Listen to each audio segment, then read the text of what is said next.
বন্যা ও লঙ্গাই নদীর স্রোতে ভেঙে গিয়েছে পূর্ত সড়ক, জনজীবন বিপন্ন। দফায় দফায় ঘটনাস্থলে মিশন, কৃপানাথ ও জেলা শাসক। এই মুহূর্তের বিগ ব্রেকিং নিউজ।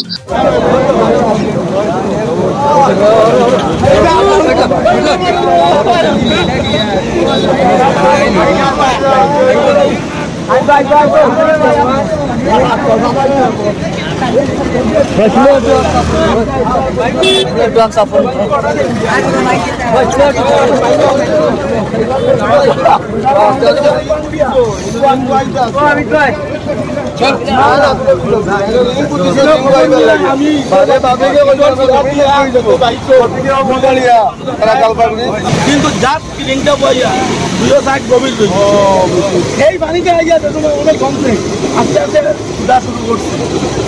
আর কত ফ্লাডও বলতে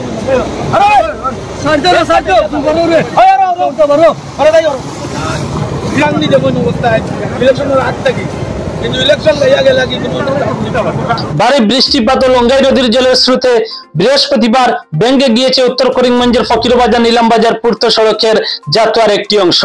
জনজীবন বিপন্ন। উত্তর করিমগঞ্জের লাতুপাতু, মহিষাসন, নয়াবাজার ও জলের বাজার এই বৃহত্তর এলাকার মানুষের যাতায়াতের একমাত্র রাস্তা এটি। গত মঙ্গলবার থেকেই বন্যা ও নদীর জল একাকার হয়ে পূর্ত সড়কের ওপর দিয়ে প্রবাহিত হচ্ছিল। তৎক্ষণাৎ বস্তা দিয়ে বাদ দিয়ে দিলে অন্তত পূর্ত সড়ক ভেঙে পার্শ্ববর্তী জমির সঙ্গে নিশ্চিহ্ন হয়ে পড়ত না। টানা দুদিন পূর্ত সড়কের ওপর দিয়ে জল প্রবাহিত হতে হতে অবশেষে বুধবার রাতেই পূর্ত সড়কের এই বিতর্কিত অংশটি ভেঙে যায়। কিন্তু ভেঙে যাওয়ার আগ পর্যন্ত প্রশাসনিক কোনো আধিকারিক অথবা বিভাগীয় কর্তৃপক্ষের দৃষ্টিগোচর হয়নি, যার ফলে এখন ভোগান্তিতে পড়তে হচ্ছে কয়েক হাজার পথচারী সহ বৃহত্তর এলাকার বন্যা কবলিত মানুষ এবং আশ্রয় শিবির থাকা বন্যার্থদেরকে। বৃহস্পতিবার খবর পেয়ে দফায় দফায় ঘটনাস্থলে এসে পরিদর্শন করেছেন এএসটিসির চেয়ারম্যান তথা প্রাক্তন বিধায়ক মিশন রঞ্জন দাস, করিমগঞ্জের সাংসদ কৃপানাথ মাল্লা ও জেলা আয়ুক্ত মৃদুল কুমার যাদব। এদিন প্রথমেই ঘটনাস্থলে আসেন মিশন বাবু।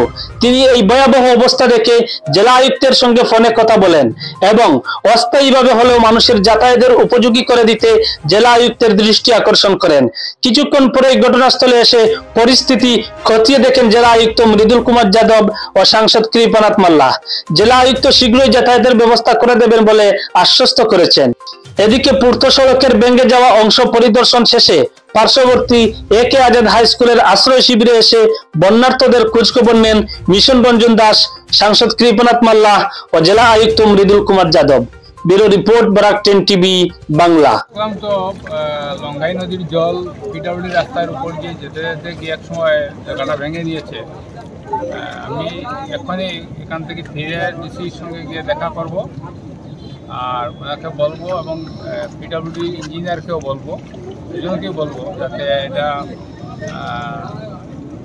মাটি বা জিও ব্যাগ ইত্যাদি কিছু দিয়ে মানুষের চলাফেরার অন্তত চলার মানে পায়ে হেঁটে চলার ব্যবস্থা যাতে করে দেওয়া হয়। নাহলে তো এটা বিরাট দক্ষিণ অংশের মানুষ চলাফেরা করতে পারবেন না, যাতায়াত বন্ধ হয়ে গেছে। এখন তো রিলিফের সময়, রিলিফ ইত্যাদি নিয়ে যাওয়ার জন্য এটা খুব জরুরি ভিত্তিক এটা কাজ সেরে ফেলা উচিত। আমি বলবো তাড়াতাড়ি যাতে কাজ সারা আরম্ভ করে।